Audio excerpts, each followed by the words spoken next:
Baik, jadi untuk pembacaan putusan yang pertama yaitu perkara 226. Majelis Hakim mohon izin informasi saja bahwa untuk makan siang terdakwa masih tertahan di luar. Terima kasih. Bagaimana? Untuk makan siang terdakwa masih Oh tertahan. iya. Terima kasih. Ya, nanti cobalah dengan koordinasi dengan aparat keamanan ya. Silakan ya untuk 226. Silakan, Pak.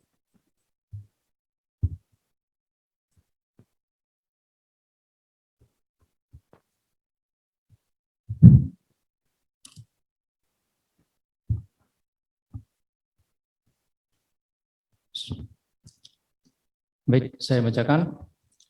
Putusan nomor 226 garis miring Petsus garis miring 2021 garis miring Pengadilan Negeri Jakarta Timur.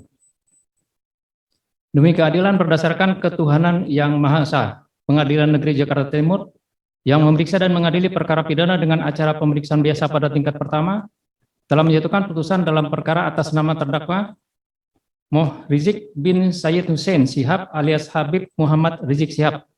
Identitas lengkap, terdakwa tersebut dalam perkara aku tidak ditahan. Terdakwa didampingi oleh tim penasihat hukumnya.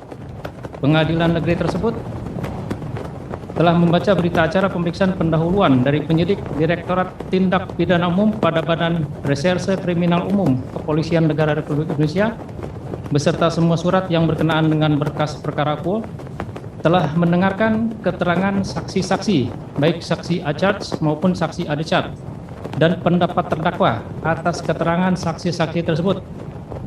Telah mendengarkan pendapat ahli, baik yang dihadirkan oleh penuntut umum maupun yang dihadirkan oleh terdakwa dan penasihat hukumnya. Telah mendengarkan keterangan terdakwa di persidangan, telah membaca bukti surat yang diajukan ke persidangan, telah mencermati barang bukti yang diajukan ke persidangan. Telah mendengarkan pembacaan tuntutan dari penuntut umum nomor rek perkara PDM strip datar 227 garing JKT.tim garing EKU garing 02 garing 2021 yang dibacakan di persidangan pada tanggal 17 Mei 2021 yang pada pokoknya sebagaimana telah dibacakan pada persidangan terdahulu dianggap dibacakan. Telah mendengarkan pembacaan pledoi dari terdakwa yang dibacakan di persidangan pada tanggal 20 Mei 2021 yang terdiri atas 5 bab mulai dari pendahuluan sampai analisa dakwaan dan tuntutan serta penutup yang pada intinya pada akhir pledoinya terdakwa memohon agar majelis hakim memutuskan untuk terdakwa dengan vonis bebas murni, dibebaskan dari segala tuntutan, dikembalikan nama baik, martabat dan kehormatan. Yang untuk selengkapnya pledoi pribadi terdakwa tersebut sebagaimana termaktub dalam satu kesatuan dengan putusan akuo. Telah mendengar pembacaan pledoi atau nota pembelaan penasihat hukum terdakwa yang dibacakan pada tanggal 20 Mei 2021 yang terdiri atas 8 bab mulai dari pendahuluan sampai dengan penutup dan permohonan. Yang pada intinya memohon agar majelis hakim memutuskan satu menyatakan terdakwa Habib Muhammad Rizik bin Hussein Shihab alias Habib Rizik Shihab tidak terbukti secara sah dan meyakinkan menurut hukum melakukan tindak pidana yang didakwakan kepadanya dalam seluruh dakwaan. 2. Membebaskan terdakwa Habib Muhammad Rizik bin Hussein Shihab alias Habib Rizik Shihab dari dakwaan alternatif pertama atau pre-isprah. 3. Menyatakan terdakwa Habib Muhammad Rizik bin Hussein Shihab alias Habib Rizik Shihab bebas demi hukum. 4. Mengembalikan kemampuan, nama baik, harkat, dan martabat terdakwa Habib Muhammad Rizik bin Hussein Shihab alias Habib Rizik Shihab ke dalam kedudukan semula. 5. Membebankan biaya perkara kepada negara. Atau bila mana majelis hakim berpendapat lain, mohon putusan yang seadil-adilnya menurut hukum. Ex aequo et bono. Yang untuk selengkapnya, pledoi penasihat hukum terdakwa tersebut tetap terlampir dalam berkas perkara aku yang merupakan satu kesatuan yang tidak terpisahkan dengan putusan aku. Telah mendengar pembacaan replik penuntut umum tertanggal 20 Mei 2021 dan duplik lisan terdakwa maupun penasihat hukumnya di mana masing-masing pihak bertetap dengan pendiriannya masing-masing dalam surat tuntutan dan nota pembelaannya. Menimbang bahwa terdakwa dihadapkan ke persidangan dengan dakwaan pertama melanggar pasal 93 Undang-Undang Nomor 6 Tahun 2018 tentang kekarantinaan kesehatan, atau kedua, melanggar pasal 14 ayat 1 Undang-Undang Nomor 4 Tahun 1984 tentang wabah penyakit menular, atau ketiga, melanggar pasal 216 ayat 1 KUHP. Menimbang bahwa atas pembacaan surat dakwaan penuntut umum, terdakwa menyatakan mengerti maksudnya dan terdakwa beserta penasihat hukumnya telah mengajukan eksepsi atau keberatan terhadap dakwaan tersebut, yang pada tanggal 6 April 2021 majelis telah menjatuhkan putusan yang pada pokoknya berbunyi: 1. Menyatakan nota keberatan atau eksepsi terdakwa dan penasihat hukum terdakwa tidak dapat diterima. 2. Menyatakan Pengadilan Negeri Jakarta Timur berwenang memeriksa dan mengadili perkaraku. 3. Memerintahkan penuntut umum untuk melanjutkan pemeriksaan dalam perkara nomor 226 Pitsus 2021 PN Jakarta Timur atas nama terdakwa Muhammad Rizik bin Said Hussein Syihab alias Habib Muhammad Rizik Syihab. 4. Menangguhkan biaya perkara hingga putusan akhir. Menimbang bahwa untuk membuktikan dalil-dalil pokok dakwaannya, penuntut umum telah menghadirkan 12 orang saksi di persidangan yang memberikan keterangan di bawah sumpah pada pokoknya sebagai berikut: 1. Oka Setiawan, keterangan saksi dianggap dibacakan. 2. Agus Ridalilah. 3. Teguh Sugiyarto. 4. Iwan Relawan. 5. Endi Rusmawan. 6. Dr. Ramli Ramdan. 7. Dadang Sudiana. 8. Sundoyo. 9. Dr. Andes H. Asihabuddin. 10. Adang Mulyana. 11. Kusnadi. 12. Sumarno. Selain saksi, penuntut umum telah juga menghadirkan 4 orang ahli yang memberikan pendapatnya di bawah sumpah atas nama Dr. Panji Fortuna, Dr. Haridian Wibisono, Kompol Heri Prianto, dan Profesor Dr. Agus Rono. Menimbang bahwa dalam rangka menyanggah dalil dari penuntut umum, penasihat hukum terdakwa dan terdakwa telah menghadirkan 2 orang saksi adecat atas nama Selamat Ma'arif dan Ahmad Sobri Lubis, serta juga menghadirkan ahli atas nama Dr. Andes Abdul Khair Ramadan, Dr. Ahdiat, Dr. M. Nasir, dan Dr. Refli Harun.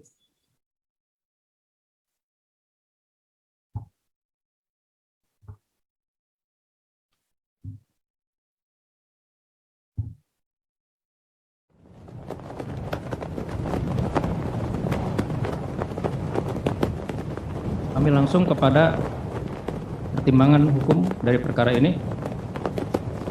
Menimbang bahwa terdakwa dihadapkan ke persidangan dengan dakwaan yang bersifat alternatif yang memberikan kebebasan bagi majelis hakim dalam menentukan dakwaan mana yang lebih tepat diterapkan kepada terdakwa berdasarkan fakta yang terungkap di persidangan.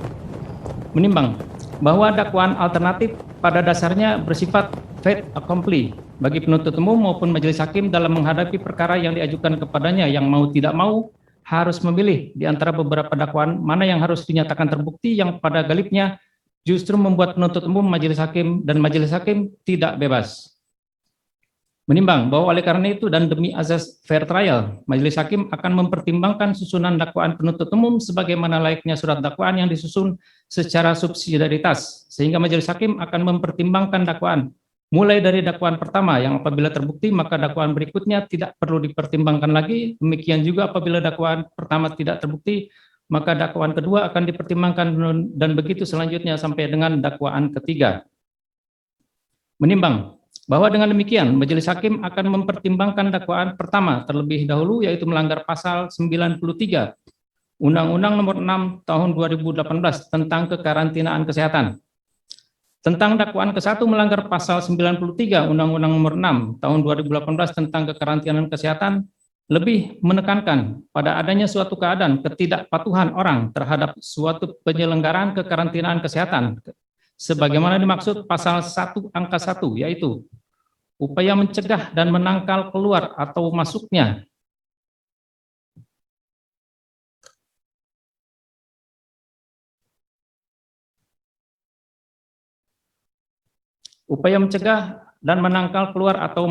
penyakit dan atau faktor risiko kesehatan masyarakat yang berpotensi menimbulkan kedaruratan kesehatan masyarakat, dan atau suatu upaya untuk menghalangi upaya penyelenggaraan kekarantinaan kesehatan sehingga menyebabkan kedaruratan kesehatan, yaitu kejadian kesehatan masyarakat yang bersifat luar biasa dengan ditandai penyebaran penyakit menular dan atau kejadian yang disebabkan oleh radiasi nuklir, pencemaran biologi, kontaminasi kimia, bioterorisme, dan pangan yang menimbulkan bahaya kesehatan dan berpotensi menyebar lintas wilayah atau lintas negara.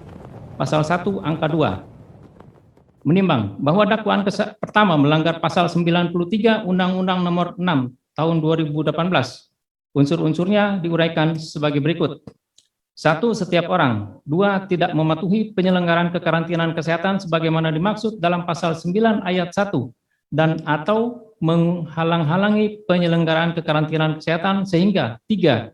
Menyebabkan kedaruratan kesehatan masyarakat. AD1. Setiap orang. Menimbang bahwa yang dimaksud unsur ini adalah setiap subjek hukum, perorangan, pendukung hak dan kewajiban yang pada dirinya melekat pertanggungjawaban atas setiap akibat dari perbuatannya. Menimbang bahwa jaksa penuntut umum telah menghadapkan Moh Rizik bin Syed Hussein Syihab alias Habib Muhammad Rizik Syihab sebagai terdakwa dalam perkara Kuo, dan tidak ada orang lain lagi kecuali ia terdakwa sendiri, di mana uraian identitasnya dalam surat dakwaan penuntut umum dibenarkan oleh terdakwa dan terdakwa dikenali oleh para saksi. Menimbang bahwa terdakwa adalah orang yang cakap, dewasa, memiliki kemampuan melakukan perbuatan hukum, sehat fisik maupun psikisnya, sehingga terdakwa merupakan perseorangan yang sempurna secara fisik maupun psikis. Menimbang bahwa selama persidangan terdakwa mampu memperhatikan dengan seksama dan menjawab dengan sempurna setiap pertanyaan yang diajukan kepadanya, serta membantah setiap keterangan saksi yang bertentangan dengannya sehingga terdakwa memenuhi syarat sebagai subjek hukum perorangan dalam perkara Akuo. Menimbang bahwa sesuai pertimbangan di atas, maka unsur setiap orang terpenuhi dalam diri terdakwa, meski harus dibuktikan apakah subjek hukum perorangan ini terbukti melakukan perbuatan yang didakwakan oleh penuntut umum. AD2. Tidak mematuhi penyelenggaraan kekarantinaan kesehatan sebagaimana dimaksud dalam pasal 9 ayat 1 dan atau menghalang-halangi penyelenggaraan kekarantinaan kesehatan. Menimbang bahwa yang dimaksud patuh menurut KBBI adalah suka menurut perintah dan sebagainya, taat pada perintah, aturan dan sebagainya, berdisiplin sehingga tidak mematuhi memiliki makna tidak menurut perintah dan sebagainya, tidak taat pada perintah, aturan dan sebagainya, atau tidak berdisiplin, dan ini merupakan delik omisionis, tidak melakukan sesuatu yang diwajibkan atau diharuskan oleh undang-undang. Delik omisionis selalu dirumuskan secara formil karena menitik beratkan pada tindakan. Sedangkan penyelenggaraan kekarantinaan kesehatan sesuai pasal 1 angka 1 adalah upaya mencegah dan menangkal keluar atau masuknya penyakit dan atau faktor risiko kesehatan masyarakat yang berpotensi menimbulkan kedaruratan kesehatan masyarakat. Dan adapun kedaruratan kesehatan masyarakat adalah kejadian kesehatan masyarakat yang bersifat luar biasa dengan ditandai penyebaran penyakit menular dan atau kejadian yang disebabkan oleh radiasi nuklir, pencemaran biologi, kontaminasi kimia, bioterorisme, dan pangan yang menimbulkan bahaya kesehatan non berpotensi menyebar lintas wilayah atau lintas negara, pasal 1 angka 2. Dan adapun yang dimaksud dengan menghalang-halangi menurut KBBI merujuk pada kata terhalang, yaitu tertahan sehingga tidak dapat lalu atau tidak dapat melanjutkan, terhenti, tertutup sehingga tidak tampak. Sehingga maksud menghalang-halangi adalah menahan, menghentikan atau menutup suatu pergerakan baik orang maupun pergerakan lainnya, misalnya kendaraan. Dan ini merupakan delik komisionis, melakukan perbuatan yang dilarang oleh undang-undang yang dirumuskan secara material.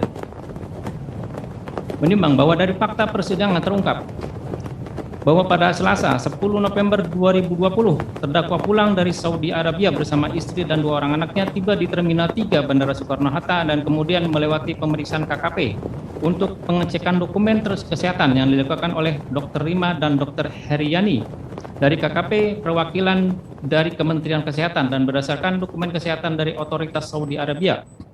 Terdakwa dan keluarganya dinyatakan negatif COVID-19. Bahwa oleh karena ramainya massa yang melakukan penjemputan terhadap terdakwa, maka Dr. Rima dan Dr. Heriani tidak melakukan pemeriksaan ulang terhadap kesehatan terdakwa dan keluarganya, serta demikian juga tidak ada pemeriksaan pihak imigrasi, sehingga terdakwa langsung dibawa ke mobil yang menjemputnya. Bahwa kemudian terdakwa bersama keluarga dan para penyebutnya pulang ke rumah terdakwa yang juga merupakan markas FPI di daerah Petamburan, Jakarta Pusat. Bahwa pada 11 November 2020, Saksi Agus Ridallah selaku Kasatpol PP Kabupaten Bogor mendapat pesan WhatsApp dari Sekda Kabupaten Bogor, Burhanuddin, tentang adanya rencana penyambutan terdakwa di Simpang Gadok dengan titik kumpul Masjid Harokatul Jannah dan permintaan untuk penuhi sisi-sisi jalan dari Gadok sampai ke markas Syariah Megamendung. Bahwa Saksi Agus Ridallah yang saat itu sedang work from home memerintahkan Sekretaris Dinas Satpol PP Saudara Iwan Budiana dan Kabid Tibum Satpol PP Kabupaten Bogor Saksi Teguh Sugiarto untuk melakukan langkah-langkah dalam rangka pencegahan penyebaran penularan COVID-19 oleh karena kemungkinan adanya pengumpulan massa dalam jumlah yang besar setelah melihat penumpukan massa saat penjemputan terdakwa di Bandara Soekarno-Hatta. Dan saat itu Kabupaten Bogor berada dalam PSBB perpanjangan kelima sesuai keputusan Bupati Bogor nomor 443/479 per Undang-Undang 2020 tanggal 27 Oktober 2020.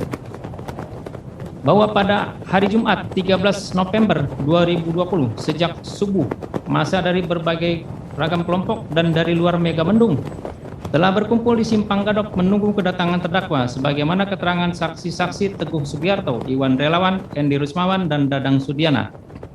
Bahwa terdakwa yang tiba di sekitar pukul 8.00 WIB di Simpang Gadok disambut secara antusias oleh massa yang diperkirakan sekitar 3.000 orang.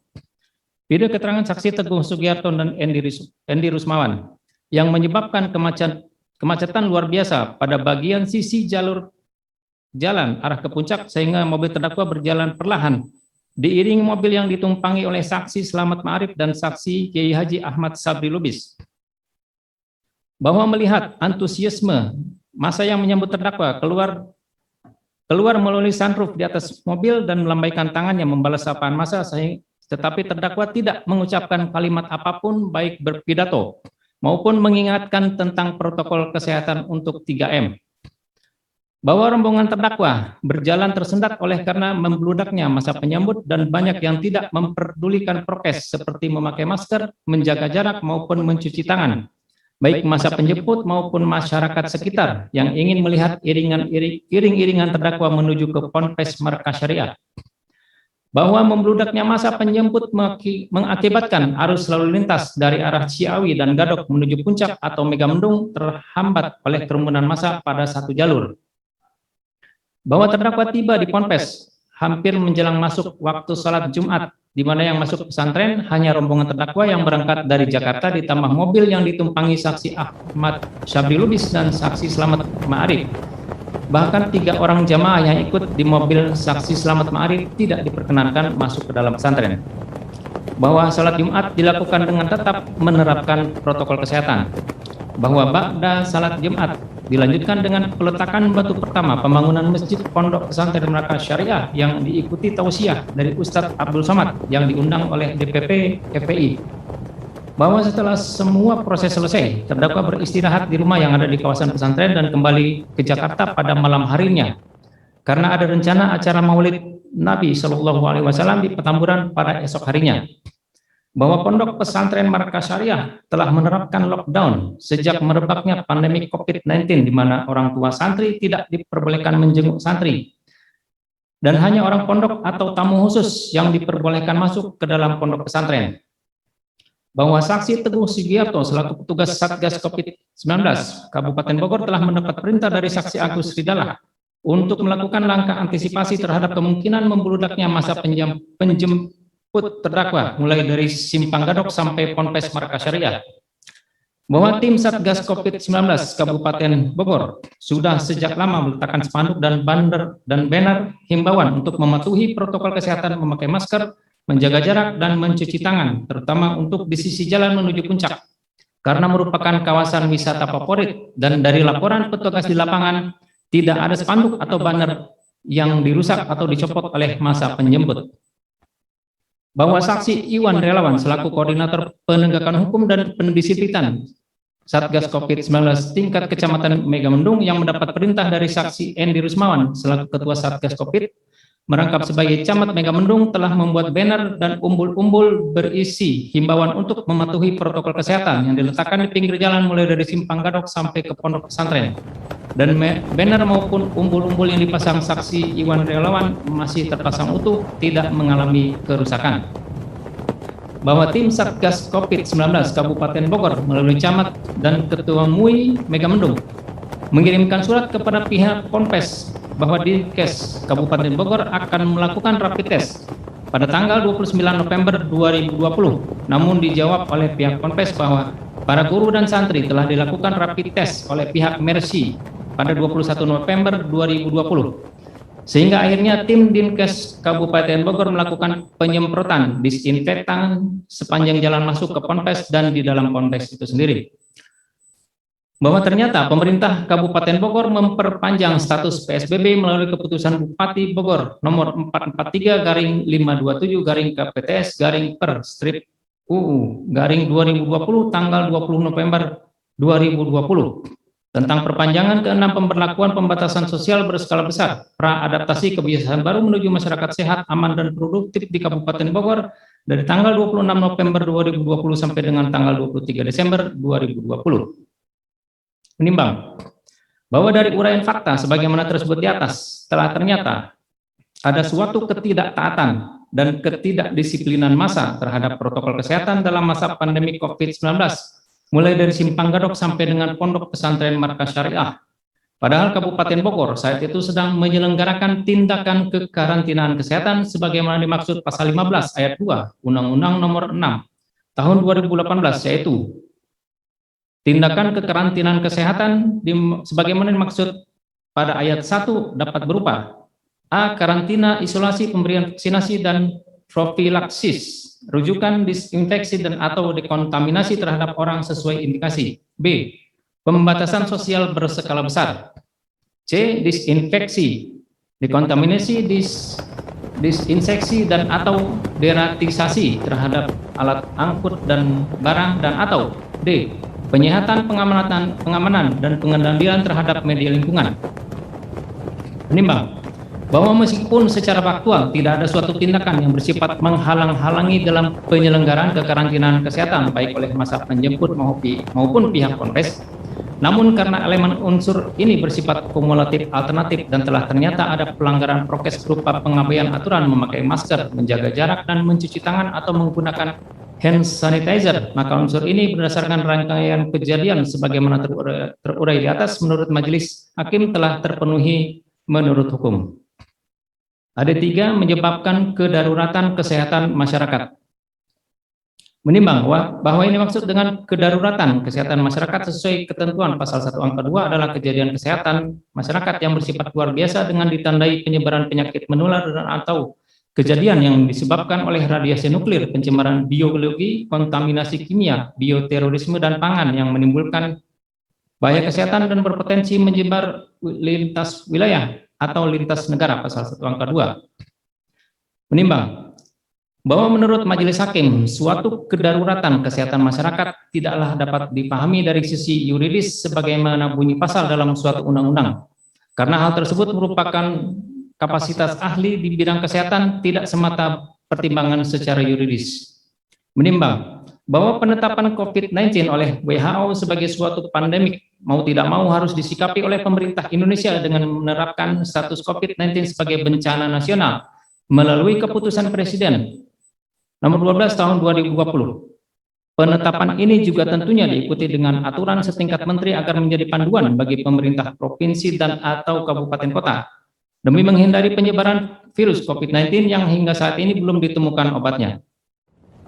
Menimbang bahwa suatu kenyataan berkenaan dengan kondisi Kabupaten Bogor yang saat itu berada dalam zona orange telah sedemikian rupa berupaya menekan penyebaran COVID-19 dengan menerapkan PSBB hingga perpanjangan kelima saat terjadinya kerumunan di Simpang Gadok sampai Ponpes Markas Syariah dan berlanjut dengan adanya perpanjangan PSBB ke-6 oleh Bupati Kabupaten Bogor sejak tanggal 25 November sampai dengan 23 Desember 2020. Menimbang bahwa majelis hakim mencermati pendapat para ahli baik yang dihadirkan oleh penuntut umum maupun oleh penasihat hukum terdakwa sebagai berikut. Ahli Dr. Panji Fortuna berpendapat bahwa yang dimaksud kedaruratan kesehatan masyarakat lebih mengarah kepada adanya risiko peningkatan COVID-19 dan virus yang awalnya menular melalui droplet atau percikan cairan dan saat ini sudah bisa menular melalui aerosol atau hantaran udara. Ahli Dr. Haryadi Wibisono berpendapat PSBB tidak cukup efektif menekan penularan COVID-19 karena saat ini terjadi penurunan tingkat kepatuhan masyarakat. Ahli Dr. M. Nasir berpendapat kedaruratan kesehatan masyarakat sebagaimana perintah pasal 10 ayat 1 belum pernah ditetapkan oleh pemerintah sehingga ada kerancuan ketika ada penetapan PSBB yang tidak mengacu pada hal itu. Ahli Dr. Refli Harun berpendapat Undang-Undang Nomor 6 Tahun 2018 lebih menyoroti kejadian-kejadian yang bersifat lokal. Karena apabila diterapkan secara nasional melalui lockdown secara benar, maka pemerintah bertanggung jawab terhadap hajat hidup masyarakat dan bahkan hewan peliharaan selama penetapan lockdown tersebut. Dan untuk penetapan kedaruratan kesehatan masyarakat harus ada tolok ukur yang jelas dan secara material nyata di masyarakat. Menimbang bahwa mencermati pendapat para ahli sebagaimana tersebut di atas, terutama berkenaan dengan adanya suatu keadaan di mana pemerintah pusat tidak menetapkan suatu keadaan kedaruratan kesehatan masyarakat dan sifat virus yang sudah berubah menjadi lebih berbahaya, sedangkan pada sisi lain tiap daerah telah memiliki Satgas COVID-19 masing-masing hingga tingkat kelurahan atau desa, dan Undang-Undang Nomor 6 Tahun 2018 yang bersifat lokal, maka setiap daerah, kota atau kabupaten dengan sisi kearifan lokalnya dalam menyikapi penyebaran virus COVID-19 yang cenderung tidak terkendali telah menetapkan PSBB bagi daerahnya masing-masing. Menimbang bahwa penetapan PSBB oleh masing-masing daerah menurut Majelis Hakim adalah suatu otonomi yang harus dihormati demi kesehatan masyarakat secara luas. Sehingga penetapan PSBB perpanjangan ke-6 oleh pemerintah Kabupaten Bogor melalui keputusan Bupati nomor 443/527/PTS/per/UU/2020 merupakan suatu penetapan tentang adanya suatu kedaruratan kesehatan masyarakat di Kabupaten Bogor. Menimbang bahwa berdasarkan pertimbangan tersebut di atas, maka unsur ketiga ini pun terpenuhi menurut hukum. Menimbang bahwa dengan terpenuhnya seluruh unsur dalam peristiwa di Simpang Gadok sampai dengan pesantren Markas Syariah, maka Majelis Hakim berpendapat telah terjadi suatu tindak pidana dalam peristiwa tersebut. Menimbang bahwa selanjutnya Majelis Hakim akan mempertimbangkan apakah terdakwa dapat dipersalahkan melakukan tindak pidana sebagaimana dimaksud dalam pasal 93 Undang-Undang Nomor 18 Tahun 2018 pada peristiwa sebagaimana dimaksud di atas. Menimbang bahwa majelis mempertimbangkan keadaan-keadaan sebagai berikut. Bahwa saksi Oka Setiawan memberikan keterangan tentang membludaknya masa penjemput terdakwa di Bandara Soekarno-Hatta pada tanggal 10 November 2020. Mulai dari area penjemputan pintu Terminal 3 sampai dengan Bundaran Patung Soekarno-Hatta. Dan masa diperkirakan lebih kurang 100.000 orang. Menimbang bahwa saksi Agus Ridala menyatakan menerima forward WhatsApp dari Sekretaris Daerah Kabupaten Bogor yang isinya Gadok Puncak Cisarua Bogor sambut kedatangan Imam Besar Umat Al-Habib Muhammad Rizik bin Hussein Syihab Jumat tanggal 13 November 2020 atau 27 Mulut 1442 Hijriah jam 8 pagi titik kumpul di Masjid Harokatul Jannah. Penuhi sisi-sisi jalan dari Gadok sampai ke Markas Syariah Megamendung. Sebarkan bahwa isi WA tersebut menurut saksi Teguh Sugiarto juga tersebar di grup Satpol PP Kabupaten Bogor. Bahwa saksi Iwan Relawan, Henry Rismawan dan Dadang Sudiana mengetahui adanya rencana kedatangan terdakwa dari pembicaraan masyarakat di sekitar tempat terjadinya kerumunan, mulai dari Simpang Gadok sampai dengan Desa Kuta tempat berdirinya pesantren Markas Syariah. Bahwa saksi Selamat Marif menyatakan datang ke pesantren karena adanya pernyataan terdakwa saat di Saudi Arabia dalam YouTube tentang rencana kedatangan ke Ponpes untuk acara peletakan batu pertama pembangunan Masjid Ponpes. keterangan saksi mana diluruskan oleh terdakwa bahwa pernyataan terdakwa tersebut merupakan agenda kegiatan dan bukan undangan. Bahwa terdakwa merasa terkejut ketika sampai di Simpang Gadok telah banyak massa yang menyambut kedatangannya, dan oleh karena mobil yang ditumpangi oleh terdakwa terhambat oleh massa, maka terdakwa keluar melalui sunroof kendaraan dan menyapa dan membalas lambaian tangan massa sembari meminta massa memberi jalan bagi mobil terdakwa yang akan menuju pesantren Markas Syariah. Bahwa penuntut umum kemudian menayangkan video dimaksud yang ternyata isinya adalah pernyataan terdakwa tentang agenda kegiatan sepulangnya di Indonesia, dan video yang diunggah di channel YouTube Kompas TV tersebut tidak dibantah oleh terdakwa kecuali berkenaan dengan maksud dari pernyataan terdakwa dalam video tersebut. Menimbang bahwa dari keadaan-keadaan sebagaimana tersebut di atas, majelis hakim dapat merekonstruksikan logika hukum sebagai berikut. Bahwa pernyataan terdakwa saat masih di Saudi Arabia berkenaan dengan agenda kegiatan sepulangnya di Indonesia sebagaimana tersebar dalam konten YouTube Kompas TV dan telah tersebar diketahui khalayak ramai, dapat diartikan merupakan suatu daya tarik bagi umat Islam simpatisan terdakwa untuk mengikuti setiap agenda kegiatan terdakwa, baik hanya sekedar melihat, menyambut, maupun mendengarkan tausiah terdakwa. Bahkan seorang Selamat Ma'arif pun datang ke pesantren dikarenakan melihat dan mendengar pernyataan terdakwa di YouTube tersebut. Bahwa kedatangan terdakwa di Indonesia pada 10 November 2020 mendapatkan sambutan luar biasa dari umat Islam, khususnya simpatisan terdakwa yang mengetahui rencana kepulangan terdakwa melalui channel YouTube tersebut. Sehingga masa yang diperkirakan ratusan ribu orang telah bersiap menyambut terdakwa di Bandara Soekarno-Hatta sejak malam harinya dan menyebabkan kemacetan luar biasa di Bandara Soekarno-Hatta. Dan ada properti milik bandara yang rusak atau pecah karena terdorong oleh membludaknya massa. Bahwa massa simpatisan terdakwa tidak semata-mata atau sekonyong-konyong berdatangan ke Simpang Gadok tanpa mengetahui adanya berita dari media sosial yang saat ini mudah diakses dimanapun kita berada. Bahkan massa yang datang tidak hanya dari Kabupaten Bogor, tetapi juga dari Cianjur dan Sukabumi, hal mana bersesuaian dengan keterangan saksi Selamat Ma'arif sebagaimana tersebut di atas. Menimbang bahwa dari konstruksi di atas, menurut majelis hakim, terdakwa seharusnya mengetahui kemungkinan terjadinya kerumunan atau penumpukan massa simpatisan terdakwa, apalagi melihat pada terjadinya kerumunan penyambutan terdakwa di Bandara Soekarno-Hatta. Maka sebagai tokoh agama yang memiliki jutaan simpatisan umat, tentunya mengerti keinginan umat untuk bertemu atau sekedar melihat tokoh yang dirindukan selama 3 tahun lebih berada di Saudi Arabia. Menimbang bahwa merujuk pada terjadinya ketidakpatuhan massa penyambut terhadap aturan prokes dalam terjadinya penumpukan massa mulai dari Simpang Gadok sampai pintu pondok pesantren agrokultural Markas Syariah Megamendung yang masuk dalam kategori delik omisionis, tidak melakukan sesuatu yang diwajibkan atau diharuskan oleh undang-undang. Sedangkan tidak ternyata ada himbauan dari terdakwa maupun Laskar FPI untuk mematuhi protokol kesehatan, kecuali hanya meminta massa memberi jalan bagi rombongan karena akan memasuki waktu untuk sholat Jumat. Vide pledoi terdakwa poin 18 halaman 37. Maka menurut majelis hakim, terdakwa dapat dipertanggungjawabkan terhadap terjadinya membeledaknya atau penumpukan massa tersebut. Menimbang bahwa sesuai pertimbangan di atas, maka beralasan bila mana majelis hakim berpendapat dan menyatakan bahwa terdakwa telah terbukti secara sah dan meyakinkan bersalah melakukan tindak pidana tidak mematuhi penyelenggaraan kekarantinaan kesehatan.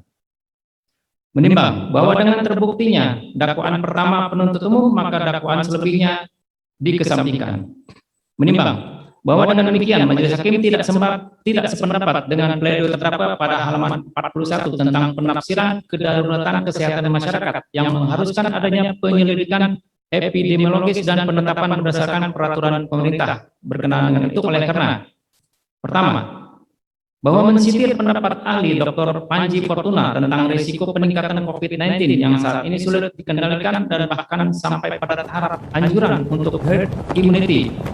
Pendapat ahli Dr. Haryadi Wibisono tentang penetapan COVID-19 sebagai global pandemic oleh WHO sejak Maret 2020. pendapat ahli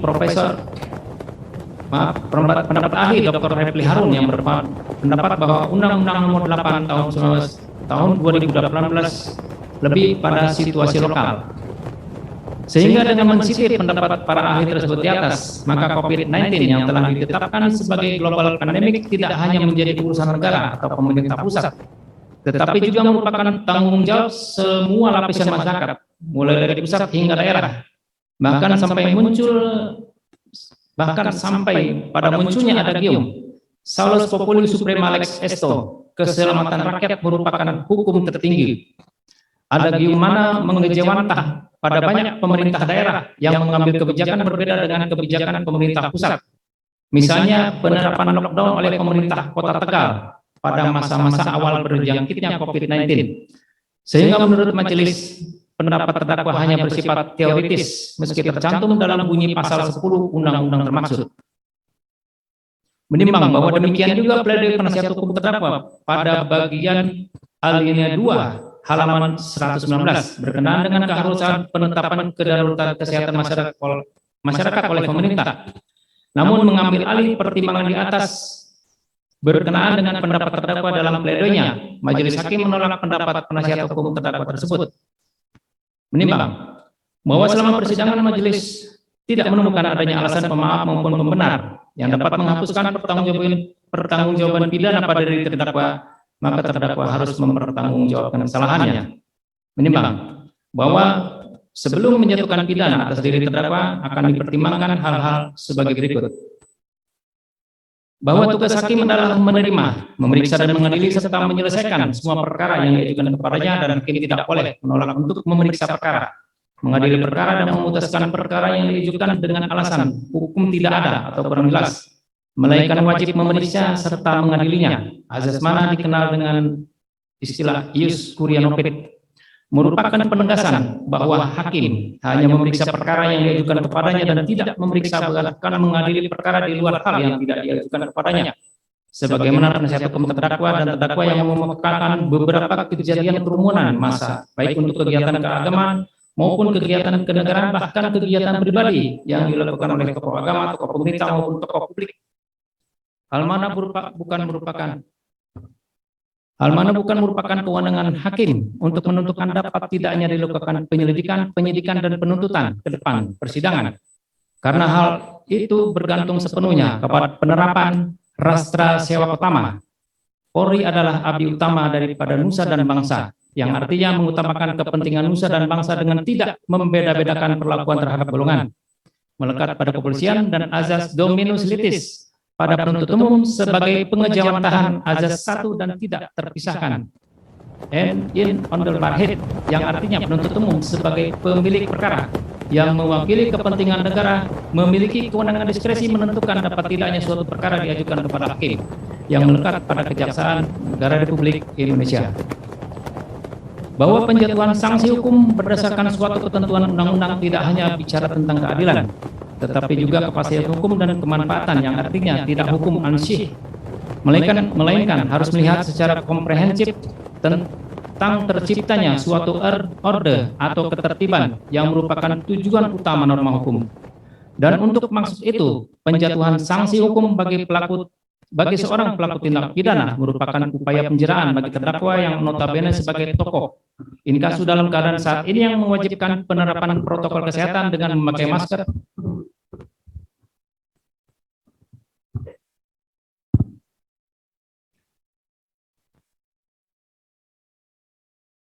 saya ulangi, bahwa penjatuhan sanksi hukum berdasarkan suatu ketentuan undang-undang tidak hanya bicara tentang keadilan, tetapi juga kepastian hukum dan kemanfaatan, yang artinya tidak hukum ansih, melainkan harus melihat secara komprehensif tentang terciptanya suatu orde atau ketertiban yang merupakan tujuan utama norma hukum. Dan untuk maksud itu, penjatuhan sanksi hukum bagi seorang pelaku tindak pidana merupakan upaya penjeraan bagi terdakwa yang notabene sebagai seorang tokoh inkasu dalam keadaan saat ini yang mewajibkan penerapan protokol kesehatan dengan memakai masker, menjaga jarak, dan mencuci tangan atau memakai hand sanitizer yang ternyata telah tidak dipatuhi. bahwa penjeraan yang akan diterapkan terhadap terdakwa merupakan salah satu bentuk kepedulian terhadap para tenaga kesehatan yang hingga saat ini masih berupaya tiada henti siang malam merawat mereka yang terjangkit COVID-19, yang bahkan telah banyak yang menjangkiti para tenaga kesehatan itu sendiri sehingga banyak tenaga kesehatan yang telah meninggal dunia. Dan juga merupakan suatu dukungan bagi Satgas COVID-19, baik di tingkat nasional hingga tingkat desa atau kelurahan, yang juga tiada hentinya siang malam bahkan hingga saat ini menjaga masyarakat dan lingkungan, mencegah timbulnya pelanggaran protokol kesehatan demi kesehatan masyarakat secara keseluruhan. Menimbang bahwa dalam upaya penjeraan itu dan ketika orde atau ketertiban telah kembali terjaga, maka penjatuhan sanksi pidana badan sebagai ultimum remedium tidaklah diperlukan lagi. Hal ini menilik pada pelanggaran prokes yang juga telah terjadi di mana-mana, dan Satgas COVID-19 dengan kewenangannya telah banyak menjatuhkan sanksi administratif dan sanksi sosial yang lebih bersifat humanis. Oleh karena tiada seorang pun berniat untuk tidak mematuhi aturan pemerintah berkenaan dengan kesehatan masyarakat. Menimbang bahwa dalam perkara aku dari pertanyaan terdakwa maupun penasihat hukumnya ada keterangan saksi yang menyatakan banyaknya terjadi kerumunan massa yang mengabaikan aturan protokol kesehatan namun tidak memiliki implikasi hukum.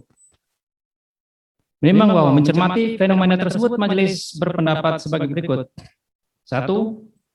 Bahwa telah terjadi ketimpangan perlakuan atau diskriminasi yang seharusnya tidak terjadi dalam negara kesatuan Republik Indonesia yang mengagungkan dirinya sebagai negara hukum bukan negara kekuasaan. Kedua, bahwa telah terjadi pengabaian aturan protokol kesehatan oleh masyarakat itu sendiri karena kejenuhan terhadap kondisi pandemi ini dan juga ada pembedaan perlakuan di antara masyarakat satu sama lain. Menimbang bahwa berdasarkan pertimbangan sebagaimana tersebut di atas, maka majelis berketetapan menjatuhkan sanksi pidana berupa pidana denda yang digantungkan pada hukuman kurungan dalam waktu tertentu apabila denda tersebut tidak dibayar. Oleh karena majelis hakim menilai perbuatan yang dilakukan oleh terdakwa adalah merupakan delik culpa atau kesalahan yang tidak disengaja. Menimbang bahwa sebelum menjatuhkan pidana terhadap diri terdakwa perlu dipertimbangkan keadaan-keadaan sebagai berikut. Keadaan-keadaan yang memberatkan perbuatan terdakwa sama sekali tidak mendukung program pemerintah dalam upaya mencegah penularan COVID-19. Keadaan-keadaan yang meringankan. Terdakwa menepati janjinya mencegah massa simpatisan tidak datang pada saat pemeriksaan perkara sehingga memudahkan tugas aparat keamanan dalam menjaga ketertiban dan lancarnya jalan persidangan ini. Terdakwa adalah tokoh agama yang dikagumi umat sehingga diharapkan dapat memberikan edukasi bagi umat di kemudian hari untuk patuh pada aturan pemerintah demi kemaslahatan masyarakat. Menimbang bahwa mengenai barang bukti yang telah disita secara sah, maka menetapkan barang bukti dikembalikan dari siapa barang bukti itu disita, sedangkan berkenaan dengan surat yang merupakan fotokopi yang dilegalisir dan beberapa barang bukti sebagai pembuktian kesalahan terdakwa tetap terlampir dalam berkas perkara. Menimbang bahwa oleh karena terdakwa dinyatakan bersalah, maka kepadanya dibebankan untuk membayar biaya perkara. Mengingat akan ketentuan pasal 93 Undang-Undang Nomor 6 Tahun 2018 tentang kekarantinaan kesehatan, Undang-Undang Nomor 8 Tahun 1981 tentang UHAP serta peraturan perundangan lain yang berkenaan dengan perkara APO.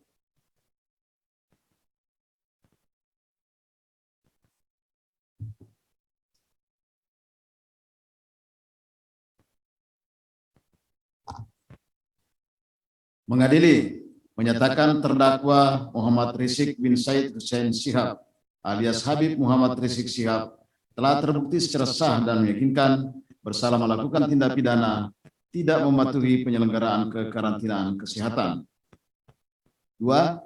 Menjatuhkan pidana terhadap terdakwa tersebut dengan pidana denda sejumlah 20 juta rupiah dengan ketentuan apabila denda tidak dibayar maka diganti dengan pidana kurungan selama 5 bulan. 3. Memerintahkan barang bukti berupa nomor 1 sampai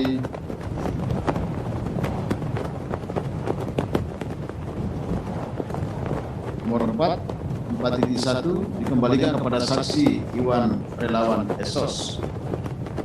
5.1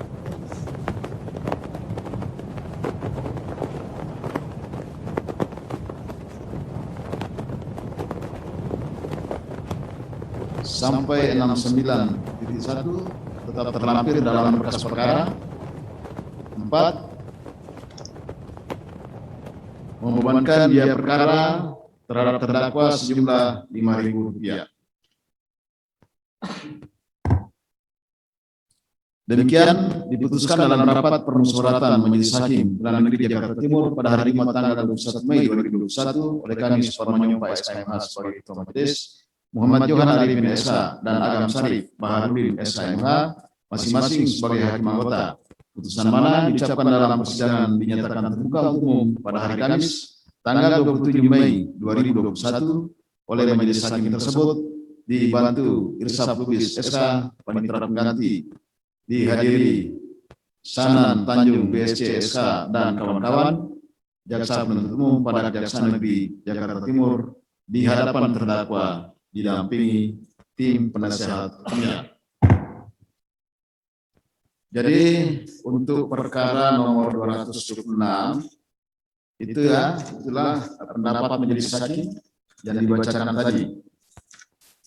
Dalam putusan ini, saudara terdakwa dan penuntut umum mempunyai hak yang sama, apakah menerima putusan ini atau menyatakan pikir-pikir dalam waktu 1 minggu, atau tidak menerima dengan menyatakan banding dalam waktu 7 hari terhitung mulai besok.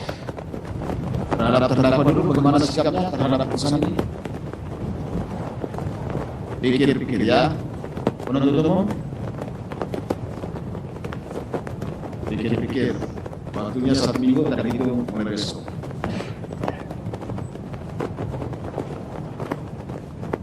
Ya, penasihat hukum atau konsultasi dulu dengan ya. Majelis, karena tadi ada pendapat dari terdakwa sendiri yang berpikir-pikir, kami juga akan memanfaatkan waktu dalam 7 hari ini untuk menyampaikan. Demikian Majelis. Baik ya, jadi itu tadi perkara yang lokusnya di Megamendung. Kemudian perkara nomor 21 dan 22 lokusnya di Petamburan. Ini ada 2 berkas. Mungkin bisa teknisnya dibacakan itu di jamak aja ya, digabung gitu ya. Kami sependapat di jamak, tetapi mungkin terdakwanya dihadirkan di ruang sidang. Oh iya, ya dihadirkan ya terdakwa. Ya silakan penuntut umum dihadirkan terdakwa 5 orang. Oh ya, ya. Jadi masuk salat asar, jadi kita skor dulu ya. Ya, nanti selesai. Kita jeda dulu skor sidang sampai selesai salat asar sekitar 35 menit, 40 menit, 40 menit ya. Sidang di skor. Hadirin mohon berdiri, Majelis Hakim meninggalkan ruangan sidang.